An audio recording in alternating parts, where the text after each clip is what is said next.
வாங்கிட்டு வந்திருக்கோம். என்ன மீன் வாங்குனீங்க? என்ன மீன்? வவ்வா மீன். எங்க போய் வாங்குனீங்க? எங்க திருத்திரமுடியா? திருத்திரமுடி மார்க்கெட்லயாடி? நாங்க பார்ப்போம், கொட்டி பார்ப்போம்.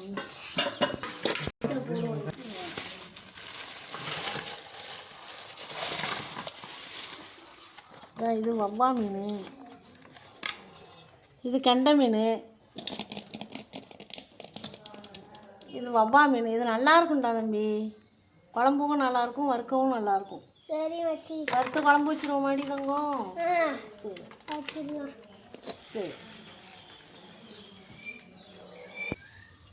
அண்ணி, அந்த மீனை சுத்தம் பண்ணிடுவோமா? நான் அரிஞ்சிட்டு சுத்தம் பண்ணி அரிஞ்சு எடுத்துட்டு போயிட்டு குழம்பு வைப்போம். சரி இருங்க அரிஞ்சிக்கிறேன். அரிஞ்சிட்டு குழம்பாவை போட்டு தேய்ச்சா இல்லை இல்லைன்னு போயிடும்.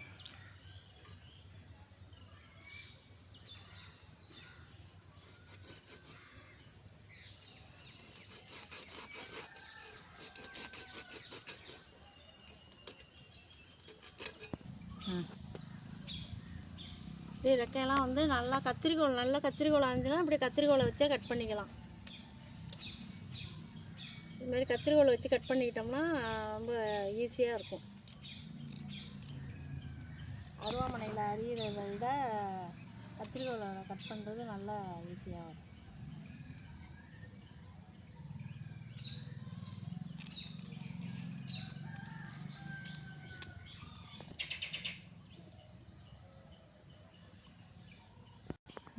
நான் கட் பண்ணிட்டேன் மேடம்.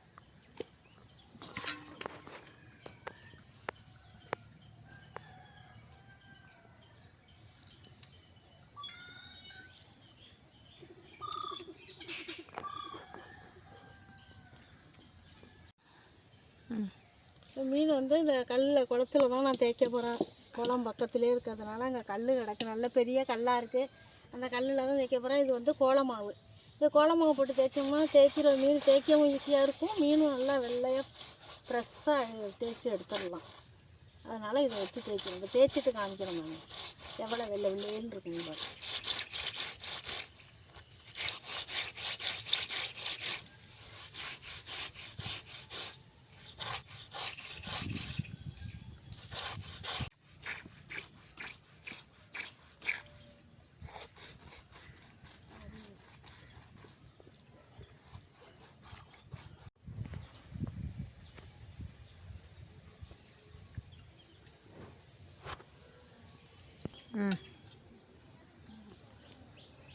மீனெல்லாம் தேய்ச்சி எடுத்துகிட்டு வந்துட்டேன். இப்போ பீஸ் போட்டுக்குவோம்.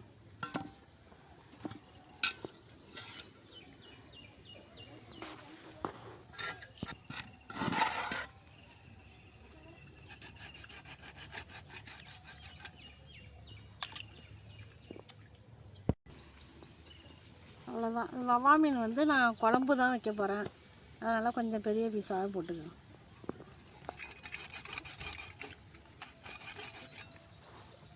அவ்வளோதான்.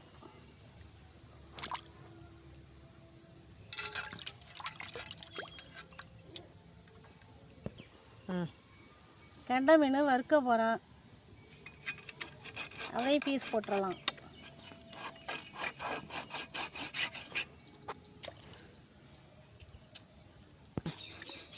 வறுக்கிறதுனால கொஞ்சம் நைஸாக சின்ன சின்ன பீஸாக போட்டுக்குவோம் வறுக்க. இப்போ தான் மரன்னு வறுத்து எடுக்கலாம். இதுமாரி சின்ன சின்ன பீஸாக போட்டுக்கலாம் இது வறுக்கிறதுக்கு. அதெல்லாம் வறுத்து கழுவிட்டு போயிட்டு வறுக்கிற போது காமிக்கிறேன். நம்ம தாளித்து விட்ருவோம். வாங்க, இப்போ சட்டி வச்சு எண்ணெய் ஊற்றிட்டு கொஞ்சோண்டு வெந்தயம் நல்லா பொரிச்சு வைப்போம்.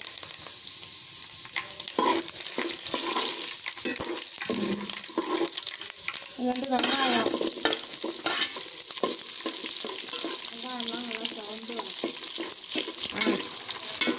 வெங்காயம்லாம் வதங்கி வந்துட்டு இப்போ கொஞ்சம் குழம்பு கரைச்சி வச்சுருக்கேன், தாளித்து வச்சுருக்கேன்.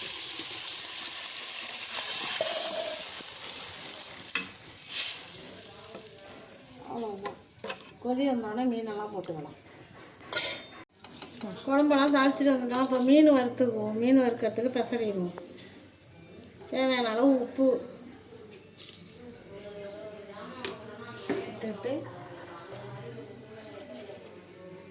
தனி மிளகாத்தூள்,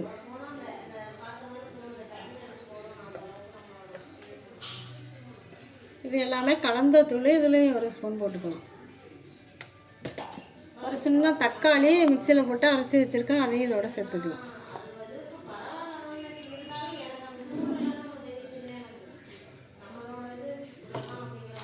எல்லாத்தையும் சேர்த்து கலந்து ரசடி வச்சுருவோம்.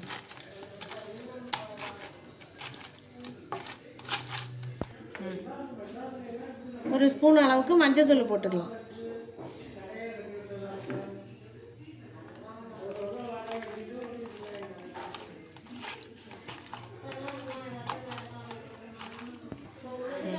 சேர்த்து பசஞ்சு வச்சாச்சு. வறுக்கிறப்ப காமிக்கிறேன். வறுக்கும் குழம்பு கொதிக்குது. இப்போ வந்து இந்த பரங்கிக்காயும் போட்டுக்குவோம். நான் மீன் குழம்புல பரங்கிக்காய் போட்டு வைப்பேன்.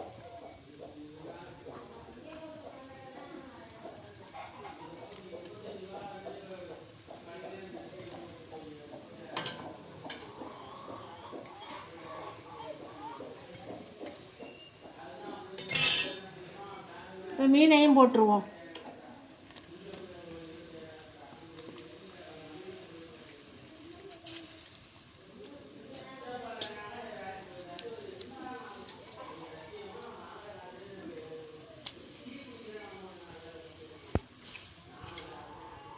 நல்லா கொதிக்கட்டும். கொதித்த பிறகு இறக்கிக்கலாம். யாரெல்லாம் மீன் குழம்புலாம் காய் போட்டு வைப்பீங்களா, பரங்கிக்காயெல்லாம் போடுவீங்களா, போட மாட்டீங்களான்னு கமெண்ட்டில் சொல்லுங்கள். இப்போ மீனை வறுத்துடலாம். தோசைகளை போட்டு மீனை வறுத்துடுவோம்.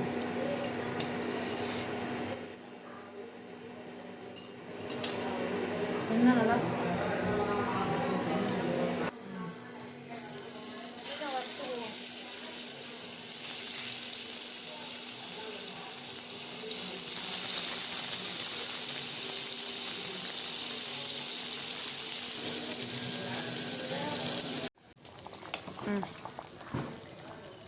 குழம்பு கொதித்து ரெடி ஆகிட்டு அவ்வளோதான். இறக்கி வச்சுக்குவோம். இறக்கி வச்சு சாப்பிடலாம். எல்லோரும் வாங்க சாப்பிடுவோம். நான் மீனெல்லாம் வறுத்து ரெடி ஆகிட்டு இந்த மாதிரி மீனெல்லாம் வறுத்து எடுத்துட்டேன். அதெல்லாம் எடுத்துகிட்டு போயிட்டு சாப்பிட வேண்டியதான். வாங்க எல்லோரும் சாப்பிடுவோம். இந்த வீடியோ பிடிச்சிருந்தா ஒரு லைக் போடுங்க, சப்ஸ்கிரைப் பண்ணுங்கள். பாய்.